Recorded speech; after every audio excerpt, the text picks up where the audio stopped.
நம்முடைய வீட்டில் உள்ள தரைகள், சுவர்கள் இவைகளுக்குள் சில நிகழ்வுகள் அன்றாட வாழ்க்கையில் நடக்கின்றது. நமக்கு அது பற்றி தெரியவில்லை. ஆனால் குருநாதர் இந்த உபதேசத்தில் அதை சுட்டிக்காட்டி சில உண்மைகளை தெரிந்து அதை நாம் மாற்றியமைக்கக்கூடிய உண்மைகளையும் உணர்த்துகின்றார். வீட்டிலே நாம் இருக்கின்றோம், வேண்டியவர் ஒருவர் வருகின்றார். ஒரே கஷ்டமாக இருக்கிறது என்று அவர் சொல்லத் தொடங்குகிறார். அப்படியா, என்ன ஏது என்று நாம் காது கொடுத்து கூர்மையாக கேட்க ஆரம்பிக்கின்றோம். அந்த கஷ்டமான உணர்வு நமக்குள் பதிவாகிறது. ஆனால் அது மட்டுமல்ல, இந்த வீட்டிற்குள் நாம் எங்கே அமர்ந்து இல்லை எந்த இடத்திலிருந்து இதை இந்த பேச்சு, இந்த உரையாடல் நடக்கின்றதோ வீட்டிற்குள்ளும் இது பதிவாகின்றது. ஆக அந்த வீட்டில் எப்படி செய்தார்கள், இங்கே எப்படி இருக்கின்றார்கள், அங்கே தவறாக இருக்கின்றார்கள் என்ற ஒரு அடுக்கடுக்காக சொன்ன உணர்வுகள் எல்லாமே உட்கார்ந்த இடங்களில் ஒளி அலைகளாக பதிவாகின்றது. இந்த வீட்டில் உள்ள தரை, சுவர் இவையெல்லாம் ஜீவனற்றது என்று நாம் நினைத்துக் கொண்டிருக்கின்றோம். ஆனால் குருநாதர் அதில் அனைத்திலுமே காந்த புலன் கொண்டது. அந்த காந்த புலன் இருப்பதால் பதிவு செய்து வைத்துக் கொள்ளக்கூடிய திறன் உண்டு. அந்த உணர்வு, அந்த அறிவு அதற்கு உண்டு. நாம் பேசிய அந்த ஒலிகளை கவர்ந்து சேமித்து வைத்துக் கொள்ளும். வெளியிலே ஒரு வீட்டில் மிகவும் கஷ்டப்படுகிறார்கள். அடுத்து வேறு ஒன்றுமே செய்ய வேண்டாம், அந்த வீட்டை விட்டு அவர்கள் காலி செய்கின்றார்கள். அந்த வீட்டிற்குள் நாம் நுழைந்தாலே நம்மை அறியாமலே ஒரு இருள் சூழ்ந்த மாதிரி இந்த உணர்வுகள் வரும். ஏனென்றால் அவர்கள் அந்த வீட்டிலே வாழும் பொழுது கஷ்டப்பட்டு வாழ்ந்து அந்த கஷ்டமான உணர்வுகளை அந்த வீட்டிற்குள் வெளிப்படுத்தி அந்த அலைகள் அங்கே சுழன்று கொண்டிருப்பதால் அந்த தரையில் வைத்திருக்கக்கூடிய உணர்வுகள், சுவரிலே வைத்திருக்கக்கூடிய உணர்வுகள் சுழன்று வரும் பொழுது நாம் உள்ளே சென்றவுடன் நம் மீது அந்த உணர்வுகள் மோதி ஒரு எக்கோ, நம்ம அறியாமலே இந்த வீட்டிற்குள் நுழைந்தால் ஒரு இருள் சூழும்படி அந்த கஷ்டமான அவர் வெளிப்படுத்திய உணர்வின் இயக்கங்களாக இது வரும். அதாவது அந்த காலத்தில் எல்லாம் பழைய வீட்டை வாங்கினால் என்ன செய்வார்கள், தரையை, அதாவது அந்த வீட்டில் உடைய தரையை பெயர்த்து எடுத்து ஒரு அடிக்கு மணலையும் எடுத்து விடுவார்கள்.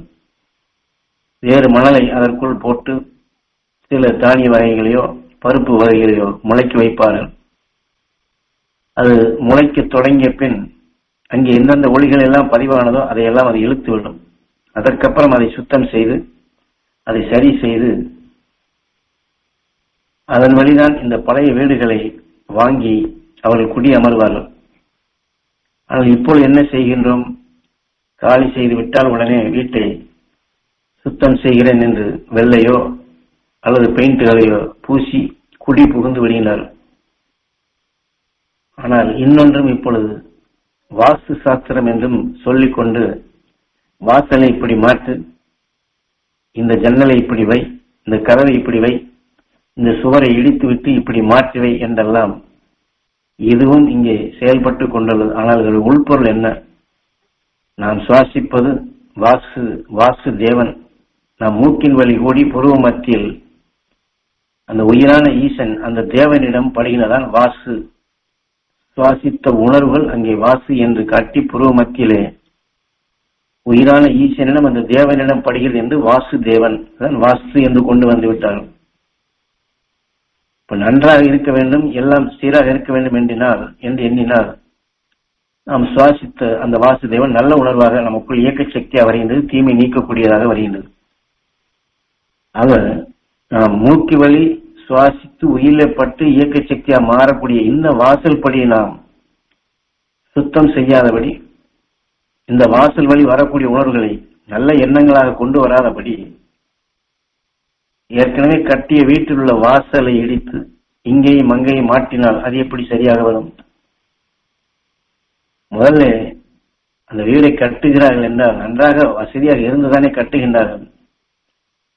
பின் அன்பாலே, பண்பாலே, பரிவாலே, பாசத்தாலே மற்றவர்களுடைய பழக்க வழக்கங்களை, அவள் படும் துன்பங்களை, துயரங்களை, வேதனைகளை, இப்படி எத்தனை நிலைகளை காணுகின்றார்கள். அதையெல்லாம் எதிர்பாராது இங்கே இவர்களுக்குள் வந்து விடுகின்றது. இது எல்லாமே நாம் மூக்கு வழி கூடி இந்த வாசல் என்று சொல்லுகின்றமே, அது வழியாக உயிரில் பட்டு அதன் வழிதான் இயக்க சக்தியாக வருகின்றது. அப்பொழுது இந்த வாசல் படி, இந்த மூக்கு வழி நாம் சுவாசிக்கூடிய நம் ஆன்மாவிலே அத்தகைய தீமைகள், அந்த தீமையான சுவாசம் வருகிறது என்றால் அதை சுத்தம் செய்ய வேண்டும் அல்லவா? அதை தூய்மைப்படுத்தக்கூடிய நிலையாகத்தான் ஈஸ்வரா என்று பூர்வமத்தியில உயிரை எண்ணி அந்த மகர்ஷிகள் அரிசக்தி நாங்கள் பெற வேண்டும், எங்கள் இரத்த நாளங்களிலே கலக்க வேண்டும், எங்கள் உடல் முழுவதும் படர வேண்டும் என்று இந்த பாதையை, இந்த ஆன்மாவில் வரக்கூடிய இந்த இருளான உணர்வுகளை சுத்தம் செய்தால் இந்த வாசல் தூய்மையாக இருக்கும், சுத்தமாக இருக்கும். ஆனால் இவர்கள் வாஸ்து சாஸ்திரம் என்று எங்கிருந்தோ இங்கே வந்து நம்மை எல்லாம் பைத்தியக்காரர்களாக ஆக்கிக் கொண்டிருக்கின்றார்கள். காரணம் சீனாவிலிருந்து வந்தது என்பார்கள். ஆக ஊரை ஏமாற்றி காசை சம்பாதிக்க இந்த வழியை கையாளுகின்றார்கள்.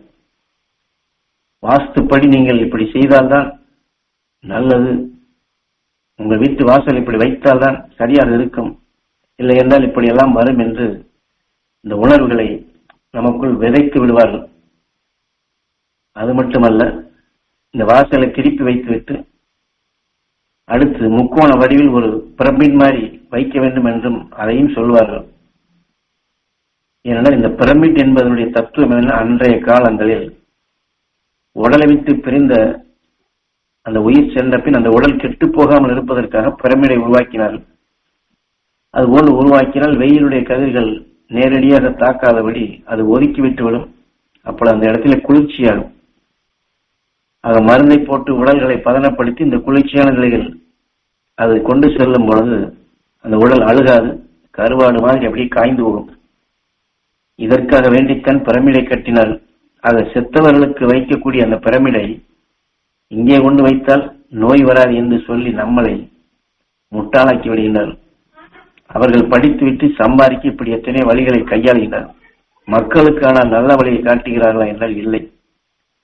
வாஸ்து சாஸ்திரப்படி நீ இந்த கோவிலில் அபிஷேகத்தை செய், உன் தோஷத்தை நீக்கலாம், பாவங்களை போக்கலாம் என்று பாவன அபிஷேகம், தேனாபிஷேகம், சந்தனாபிஷேகம் செய்தால் தோஷம் போய்விடுமா? ஆனால் ஞானிகளால் கட்டப்பட்ட நம்முடைய கோயில் எல்லாம் எப்பேற்பட்ட கோவில்? அவர் உடலில் உள்ள நல்ல குணங்களை நீ எப்படி காக்க வேண்டும் என்பதற்குத்தான் தத்துவங்களை கொடுத்தார்கள்.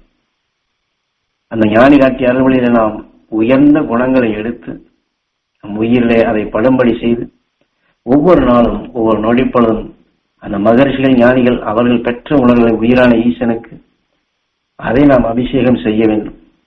அந்த அருள் உணர்வுகள் உடலுக்குள் விளையத் தொடங்கினால் அந்த ஞானிகள் அவர்கள் வாழ்க்கையில் வந்த துன்பங்களை எப்படி நீக்கி பழகினார்களோ, தன் வாழ்க்கையில் வந்த உணர்வுகள் அனைத்தையுமே ஒளியாக எப்படி மாற்றிக்கொண்டார்களோ அந்த சக்திகளை நாமும் பெற முடியும். அது இந்த வாழ்க்கையில் நாம் மகிழ்ந்து வாழ முடியும். உடலுக்கு பின் நாம் உயிரோடு ஒன்றி அழியா ஒளி சரீரம் பெற முடியும். அந்த தத்துவங்கள் ஞானிகளால் கொடுக்கப்பட்டது இதுதான்.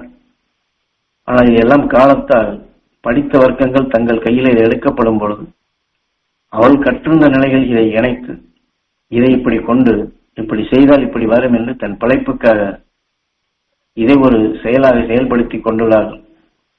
ஆக ஞானி காட்டிய வழி, நமது குருநாதர் காட்டிய அருள், இந்த பேருண்மைகளை எல்லாம் நாம் உணர்ந்து கொண்டு நாம் நம்முடைய சுவாச நிலையை அந்த உயிர் வழியாக ஞானிகள் மகிழ்ச்சி உணர்வை நாம் சுவாசித்து நம் உடலுக்குள் அந்த ஆற்றல் மிக்க சக்திகளை பெருக்கி நாம் எங்கே இருந்தாலும் எந்த இடத்திலே இருந்தாலும் அந்த தரைகளிலும் சுவர்களிலும் இது போன்ற தீமையான உணர்வுகள் பதிவாகாதபடி துருவ நட்சத்திரத்தின் பேரருள் பேரொளி எங்கள் வீட்டில் உள்ள தரைகளிலும் சுவர்களிலும் படர வேண்டும். துருவ நட்சத்திரத்தின் பேரருள் பேரொளி எங்கள் வீடு முழுவதும் படர வேண்டும் என்று நாம் அந்த அருள் உணர்வுகளை பதிவு செய்து அதை பரப்பச் செய்து அதை இந்த வீட்டு முழுவதும் நிரப்பினால் நம்முடைய ஆன்மாவிலும் நல்ல உணர்வுகள் படுவதற்கு நம் வீடே ஒரு கோவிலாக மாறுகின்றது.